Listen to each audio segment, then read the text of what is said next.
Good afternoon, good afternoon, folks. Welcome to another episode of Spilling Tea. I'm your host, Tiffany Daniels. We are going back to that horrible world known as the JRC, but before we do, the usual disclaimers. Folks, if you are unfamiliar with the Stop the Shocks campaign or the campaign against the troubled teen industry, you're going to find all the pertinent links right there in the description box. Please, in particular, take note of the article written by NeuroClastic, a small non for profit started by autistics for autistics.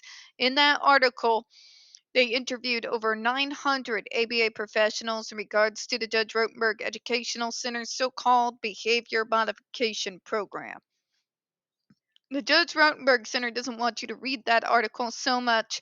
They've threatened NeuroClastic with a defamation lawsuit if they did not remove it from the website. NeuroClastic has refused, folks, so you know the drill. Please read the article and share it on all your social media. Also included is NeuroClastic's public statement regards to the defamation lawsuit threat, as well as a link to their GoFundMe. We are crowdfunding just in case the Judge Rotenberg Educational Center decides to see through with their threat.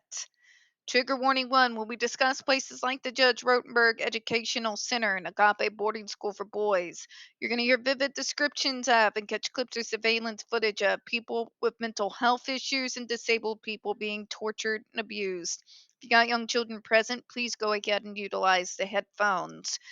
Trigger warning 2. This channel is marked not for kids for a reason. We use profanity on occasion and speak on dark subjects. If your child is 16 and younger and they are watching this, very obviously, parental supervision is very much advised. If you're wondering why I'm happy in spite of having severe back pain, yay, I know another snowpocalypse is coming, and this one lasted all 5 minutes.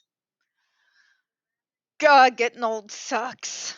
Let's get back to where we were previously, shall we? ESDs for other intended uses. Remember, this is part of that response we've been going over.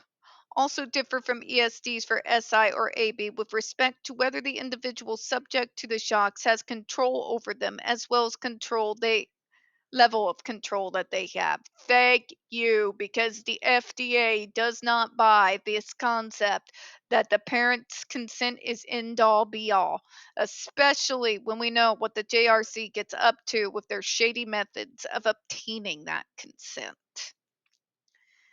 The FDA recognizes that at the facility that still uses ESDs for SIB or AB, legal consent is obtained to use the devices. In fact, you've hammered this over the heads with it, but I will again raise you the argument that those judges went to law school, not medical school.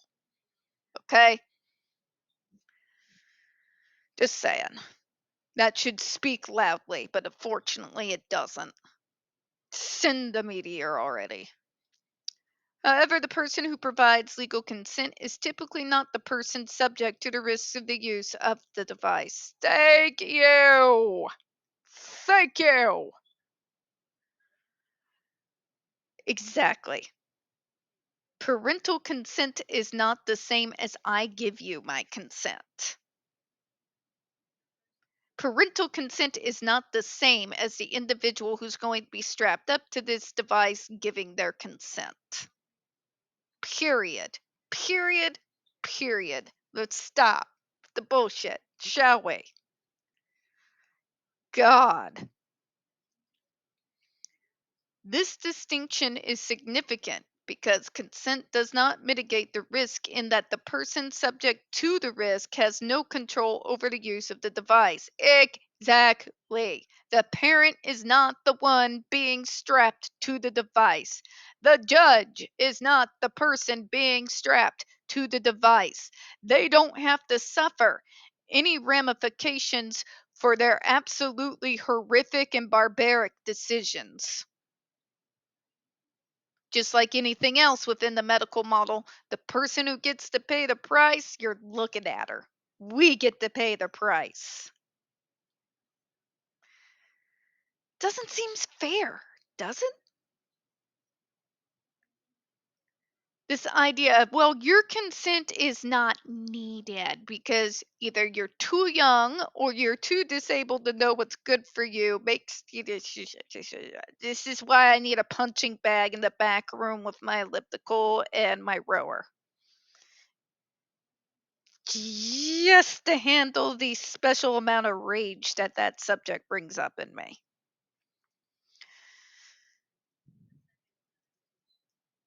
For example, a person who fears future shocks could not opt out and thereby reduce the fear. Exactly. The person that is the subject of this whole entire thing, the student being strapped to the device, what they feel, what they think, what they want, nobody seems to give a shit about. Story of my damn life. I got damn lucky with who my mom was. I'll just put it that way.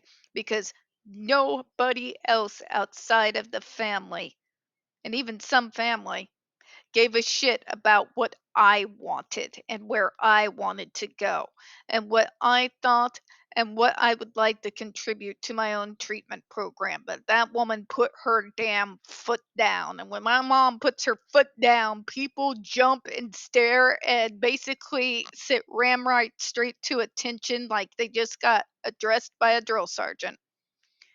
I love my mom. So that they were forced purely by her force of will to allow me to contribute and to voice what I consent and what I did not consent to and actually had to honor it. It was pretty damn sad that an individual in their 20s had to have their mom in the room to be that person for me instead of me as an autistic adult who has lived at that time successfully as an adult for a year contributing to the community that still had to be done. But folks, unfortunately, it's been well over a decade since those times and it still has to happen. Let that inform you as to how us older autistics and older neurodivergents are viewed by wider society. Moving on.